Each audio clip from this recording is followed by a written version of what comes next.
தென்னாப்பிரிக்காவுக்கு எதிரான முதல் டெஸ்ட் போட்டியில் காயமடைந்த இந்திய அணியின் கேப்டன் சுப்மன் கில்லின் சிகிச்சை விவரங்கள் குறித்து பிசிசிஐ விளக்கம் அளித்திருக்கிறது. சுப்மன் கில்லுக்கு வழங்கப்பட்ட சிகிச்சையால் அவருடைய உடல்நலத்தில் முன்னேற்றம் இருப்பதாக பிசிசிஐ சொல்லியிருக்கக்கூடிய நிலையில் இரண்டாவது டெஸ்ட் போட்டியில் அவர் ஆடுவாரா என்ற கேள்வியும் எழுந்திருக்கிறது. விவரங்களை நம்முடைய செய்தியாளர் அஜய் வழங்க நாம் கேட்கலாம். அஜய், பிசிசிஐ என்னென்ன விஷயங்களை குறிப்பிட்டிருக்கிறாங்க?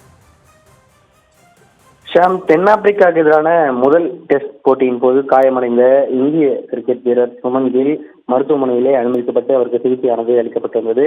அதாவது கொல்கத்தாவில் நடைபெற்ற முதல் போட்டியில் முதல் இன்னிங்ஸ்ல சுமன் கில் விளையாடி கொண்டிருந்த போதே கழுத்துல சுளுக்கு ஏற்பட்டு சிவிலியன் சென்றினார். அவரை பரிசோதித்த மருத்துவர்கள் அவரை ஓய்வு எடுக்குமாறும் தெரிவித்தனர். அதன் காரணமாக இரண்டாவது இன்னிங்ஸ்ல அவர் ஆடவில்லை. அதன் பிறகாக மருத்துவ பரிசோதனை செய்ததில் கழுத்தில் காயம் ஏற்பட்டுள்ளதாகவும் அவர் மருத்துவமனையிலே அனுமதிக்கப்பட்டு அவருக்கு தீவிர சிகிச்சை அளிப்பதாக பிசிசிஐ தரப்பில் தகவல் தெரிவிக்கப்பட்டு வந்தது. அதன் பிறகாக கடந்த சனிக்கிழமை அவர் ஆம்புலன்ஸ் மூலமாக மீண்டும் மருத்துவமனைக்கு கொண்டு சென்று அங்கும் கொல்கத்தாவில் அவருக்கு சிகிச்சை அளிக்கப்பட்டிருந்தது. அதன் பிறகாக நேற்று முன்தினம் அவருக்கு டிஸ்சார்ஜ் செய்யப்பட்ட அவர் தீவிர கண்காணிப்பிலே இருக்கிறார் என்றும் தகவல்கள் வெளியாகி கொண்டிருக்கின்ற நிலையில வருகின்ற 22ஆம் தேதி நடைபெற இருக்கக்கூடிய தென்னாப்பிரிக்கா இந்தியா இடையிலான இரண்டாவது போட்டியில் அவர் விளையாடுவாரா மாட்டாரா என்ற சந்தேகம் கிரிக்கெட் வர்ணனையாளர்கள், கிரிக்கெட் ரசிகர்கள் மத்தியிலே இருந்து வந்த நிலையில பிசிசி வட்டாரங்கள்ல தற்பொழுது தகவலானது வெளியாகி இருக்கின்றது.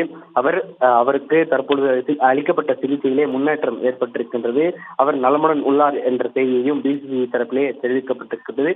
ஆனாலும் கூட கழுத்தில் ஏற்பட்ட அந்த காயம் காரணமாக விளையாடுவாரா என்ற சந்தேகமும் எழுந்திருக்கின்றது. ஏனென்றால் அவர் மருத்துவமனையில் டிஸ்சார்ஜ் ஆகி வெளியேறும் போது அவர் கழுத்து அசையாமல் அப்படியே வந்த காட்சியை நம்மால் பார்க்க முடிகிறது. தற்போதைய விவரங்களுக்கு நன்றி அஜய்.